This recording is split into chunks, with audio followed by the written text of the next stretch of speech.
నమస్తే, welcome to hit TV. ఈరోజు మనతో పాటు ప్రముఖ సోషల్ యాక్టివిస్ట్ కృష్ణకుమారి గారు ఉన్నారు. వారితో మాట్లాడదాం కరెంట్ ఇష్యూస్ కోసం. నమస్తే మేడం.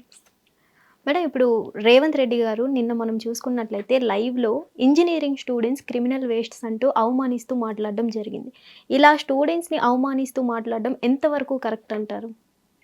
ఆయన స్టూడెంట్స్ని కాదండి విమర్శించింది.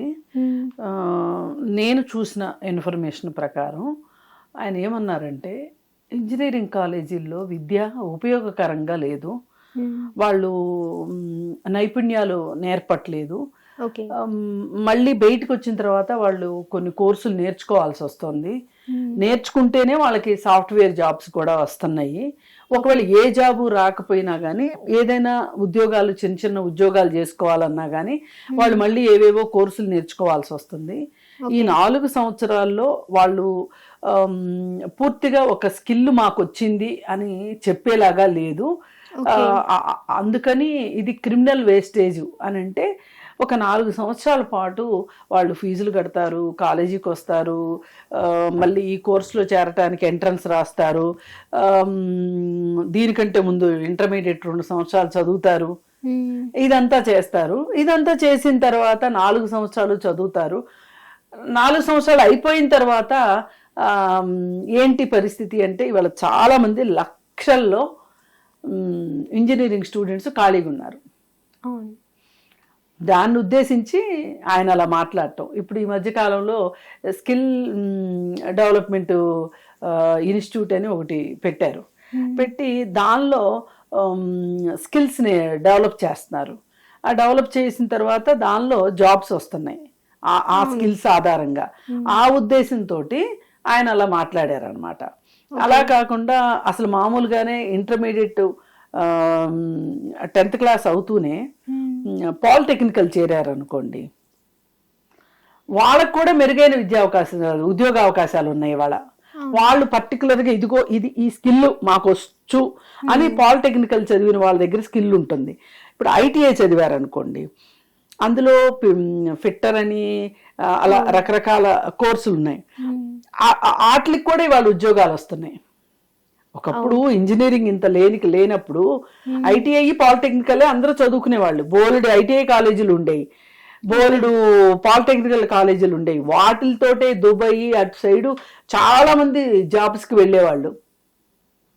అలాగే ఇప్పుడు పాలిటెక్నికల్ చదివిన తర్వాత కూడా 3 సంవత్సరాలు పాలిటెక్నికల్ చదివిన తర్వాత వాళ్ళు ఒకవేళ ఇంజనీరింగ్ చేయాలి అని అనుకున్నారనుకో, వాళ్ళు ఎంట్రన్స్ రాస్తే దానికి మళ్ళీ స్పెషల్ ఎంట్రన్స్ ఉంది. ఆ ఎంట్రన్స్ రాస్తే వాళ్ళు డైరెక్ట్గా సెకండ్ ఇయర్లో ఇంజనీరింగ్లో జాయిన్ అయిపోవచ్చు. అట్లా అంటే ఇప్పుడు ఎవరైనా చదువుకునేది దేనికోసం? ఉపాధి కోసం. మరి ఈ ఉపాధి ఇచ్చే చదువు నేర్పనప్పుడు అది వేస్టే కదా. దానికోసం అని చెప్పి ప్రొఫెసర్లు వెళ్ళి పాఠాలు చెప్పను, పిల్లలు విన్నట్టుగా నటించటము, చదవకపోవటము, ఆ ఉద్దేశంతో అనటమే కానీ దానికంటే అసలు ఇంజనీరింగ్లో ఏదైతే కరికులం ఉంటుందో ఆ కరికులంలో చేంజెస్ చేయాలని కూడా చాలామంది చెప్తున్నారు. అసలు ఈ ఇంజనీరింగ్ విద్య దేనికి పనికి రావట్లేదు, అందుకని చెప్పి ఇప్పుడు C++ ఇవన్నీ ఉన్నాయి కదా, అవన్నీ నేర్చుకున్నారనుకోండి, సిలబస్లోనే వాటిని పెట్టారనుకోండి.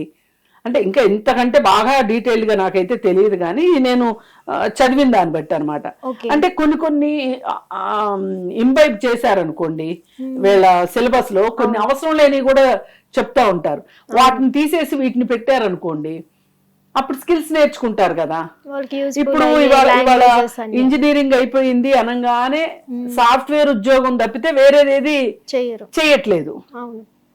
ఇప్పుడు ఇంజనీరింగ్ కాకుండా వేరే ఉద్యోగాలు ఏవైతే చేస్తున్నారో వాటికి ఇంజనీరింగ్ చదవాల్సిన అవసరం లేదు. ఈ పాలిటెక్నికల్ చదివినా సరిపోతుంది, డిగ్రీ చదివి ఒక 4-5 కోర్సులు నేర్చుకున్నా సరిపోతుంది. మరి ఆ మాత్రం దానికి ఇంజనీరింగ్ కాలేజీలు ఇలా పుట్టగొడుగులాగా పెరగటము, ఇంజనీర్లు అందరూ బయటికి రావటము, గ్రాడ్యుయేట్లు అవ్వటము, ఇది కొంచెం బాగలేదు, మనం మార్చుకోవాలి, ఈ విధానం మార్చుకోవాలని ఆయన ఇప్పటికి 2-3 సార్లు అన్నారు. ఓకే. ఇవాళే మొదటిసారి కావచ్చు, కాకపోవచ్చు. అంటే ఈసారి కొంచెం క్రిమినల్ వేస్టేజ్ అనే మాట వాడారు, కానీ అంతకు ముందు వాళ్ళ ఇప్పుడు ఈ క్రిమినల్ వేస్టేజ్ గురించి ఇంకొన్ని సందర్భాల్లో కూడా వాడతారు, నేషనల్ వేస్టేజ్ అని మాట్లాడతారు. ఎందుకంటే నిరర్ధకంగా ఏదన్నా ఖర్చు పెట్టారనుకోండి, ఇది నేషనల్ వేస్టేజ్ కిందకు వస్తుంది అంటారు. అలాగే ఇప్పుడు గోడ మీద సున్నం వేసామనుకోండి, డబ్బులు ఏమైనా వస్తాయా తిరిగి? ఏదైనా పనికిరాని పనికి డబ్బులు ఖర్చు పెడితే ఏమంటారంటే, దీన్ని ఖర్చు పెట్టినా ఒకటే, గోడకు సున్నం కొట్టినా ఒకటే అంటారు. అట్లా అన్నమాట. అలా తీసుకుని మాట్లాడటం జరిగింది. పైగా నైపుణ్యాల కొరతతోటి ఇవాళ చాలా మందికి ఉద్యోగాలు పోతున్నాయి. అదే నైపుణ్యాలు నేర్పించారనుకోండి ఈ ఇంజనీరింగ్ లోనే, అప్పుడు వేస్టేజ్ ఉండదు కదా. అంటే ఈ ఇంజనీర్స్ అనేవారు ఒక జాబ్ అప్లికేషన్ ఫిల్ చేయలేరు, స్కిల్స్ నేర్చుకోరు, పేరెంట్స్ ఏమో వాళ్ళు పెద్ద పెద్ద చదువులు చదువుతున్నారు మా పిల్లలు అని చెప్పుకుంటారు అని అన్నారు. అక్కడ వరకు ఓకే, కానీ క్రిమినల్ వేస్ట్ అనే పదం ఎందుకు యూజ్ చేశారు? క్రిమినల్ వేస్టేజ్ అనేది ఎక్కడ వస్తుందంటే, ఏదైనా సరే ఒక పెద్ద ఉద్దేశంతో దానికోసం అని చెప్పి మన సమయము, మన డబ్బు ఇవన్నీ పెట్టిన తర్వాత దానికి తగ్గ ప్రతిఫలం రాలేదనుకోండి, దాన్ని అలా వాడతారు. ఓకే. ఇప్పుడు ఇంజనీరింగ్ స్టూడెంట్స్ కూడా నిజంగానే ఈ చదువుతూనే కొన్ని నైపుణ్యాలు నేర్చుకున్నారనుకో, నిజంగా నేర్చుకునే పిల్లలు కూడా ఉన్నారు కొంతమంది. అది వేరుగుంటది. ఎంతసేపు ఇంజనీరింగ్ అనేది చాలా ఆడతా పాడతా, అదేదో ఒక హ్యాపీ డేస్ సినిమాలో చూపించినట్లుగా చేస్తే ఉపయోగం ఏముంది? ఇప్పుడు చాలా మంది డబ్బులున్న వాళ్ళు అసలు కొంతమంది ఇంటర్మీడియట్ అవుతూనే వేరే దేశాలకు పంపిస్తున్నారు, అండర్ గ్రాడ్యుయేషన్కి కూడా పంపిస్తున్నారు వేరే దేశాలకి. అలాగే కొంతమంది బాగా కష్టపడి సంపాదించి ఎన్ఐటీల్లో సీట్లు సంపాదించుకుంటున్నారు. వాటిల్లో సీట్లు సంపాదించుకోలేనప్పుడు తల్లిదండ్రులు ఏం చేస్తున్నారు, వాళ్ళకి లక్షలు డొనేషన్లు కట్టి ఇంజనీరింగ్లో జాయిన్ చేస్తున్నారు. అలాగే ఫీజు రీఎంబర్స్మెంట్ వస్తుంది అనే ఉద్దేశంతో కూడా చాలా మంది మనం ఫీజులు కట్టే పని లేదు కదా అని చెప్పి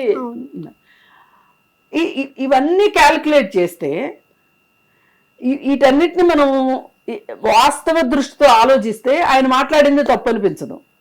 కానీ ప్రతిపక్షాలకు మటుకు ఇది ఒక మ్యాథ్ దొరికినట్లే, మీడియాకి ప్రతిపక్షాలకి మ్యాథ్ దొరికినట్లే. కేటీఆర్ గారు ఆల్రెడీ క్షమించమని కోరాలి అని అంటున్నారు.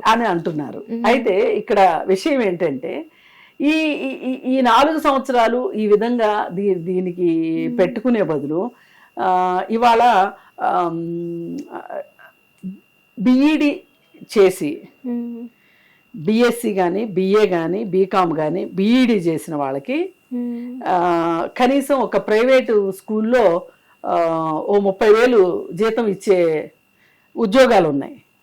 అదే ఒక ఇంజనీరింగ్ స్టూడెంట్కి ఇంజనీరింగ్ అయిపోయిన తర్వాత ఉద్యోగాలు రావట్లేదు. చాలా మంది ఇంజనీరింగ్ అయిన తర్వాత మళ్ళీ ఇంకేదో చేయాల్సి వస్తుంది, లాంగ్వేజెస్ నేర్చుకోవాలి, ఏదో ఒక స్కిల్ డెవలప్మెంట్ వెళ్ళాలి. అందుకే ఇవన్నీ సమగ్రంగా ఆలోచించి ఇచ్చిన స్టేట్మెంట్ అది. దాన్ని వక్రీకరిస్తే వక్రీకరించవచ్చు, కానీ ఇంజనీరింగ్ విద్య మీద ఒక సమగ్రమైన అధ్యయనం అవసరం. అంటే దీన్ని ఎట్లా మార్చాలి, కరికులం ఎట్లా మార్చొచ్చు ఏంటి అనే దాని మీద. అయితే ఈ ఇంజనీరింగ్ కాలేజీల్లో కూడా ఇంకొన్ని కాలేజీలు బాగా బెటర్గా ఉన్న కాలేజీలు కూడా ఉన్నాయి. ఇప్పుడు సిబిఐటి కాలేజ్ ఉంది, పిల్లలందరికీ ప్లేస్మెంట్లు వస్తున్నాయా? రావట్లా. లేదు విఎన్ఆర్ విజ్ఞాన జ్యోతి ఉంది, అందరికీ వస్తున్నాయా? రావట్లేదు. అయితే స్టూడెంట్స్ కూడా ఉండాలి. నేను ఇప్పుడు ఇంజనీరింగ్ చేరాను అంటే ఇంజనీరింగ్ అయ్యే లోపు నేను ఇన్ని స్కిల్స్ నేను నేర్చుకోవాలి. నేర్చుకుని నేను ఇంజనీరింగ్ అయిన తర్వాత నాకు క్యాంపస్ సెలక్షన్ వచ్చినా రాకపోయినా బయట నేను ఉద్యోగాలు సంపాదించుకోవాలనే కాన్ఫిడెన్స్తో చదువు చదవాలి. అలాంటి ఆస్కారం ఉందా? లేదు. అందుకని ఇది కాస్త ఆలోచించాల్సిన విషయం. హిట్ టీవీ యాప్, ఇందులో short news, live news, entertainment shows, movies, digital magazines తో పాటు మీ జిల్లా వార్తలను కూడా ఫ్రీగా చూడొచ్చు. ఇంకెందుకు ఆలస్యం, వెంటనే హిట్ టీవీ యాప్ ని డౌన్లోడ్ చేసుకుని ఫ్రీగా ఎంటర్టైన్మెంట్ పొందండి. Hit TV app. Hit TV app. Hit TV యాప్ని ఫ్రీగా డౌన్లోడ్ చేసుకొని ఎంజాయ్ చేయండి. మీకు నచ్చిన ఎంటర్టైన్మెంట్ కోసం హిట్ టీవీ యాప్ ని ఫ్రీగా డౌన్లోడ్ చేసుకుని ఎంజాయ్ చేయండి. హిట్ టీవీ యాప్ని డౌన్లోడ్ చేసుకుని ఆస్వాదించండి, ఆశీర్వదించండి. ఇంతమంది సెలబ్రిటీలు హిట్ టీవీ యాప్ ని డౌన్లోడ్ చేసుకోండి అని చెప్తున్నారంటే ఎంత మంచి యాప్ ఆలోచించండి. అమెరికా అమెరికా అమెరికా అమెరికాలో చదవాలనుకునే వాళ్ళకి విశ్వసనీయమైన పేరు మన శౌర్య consultancy. UK Law 1 Year Masters. UK Law 1 Year Masters. 2 years work permit up to 5 years visa. Contact Saurya Consultancy. Contact 89851 89851.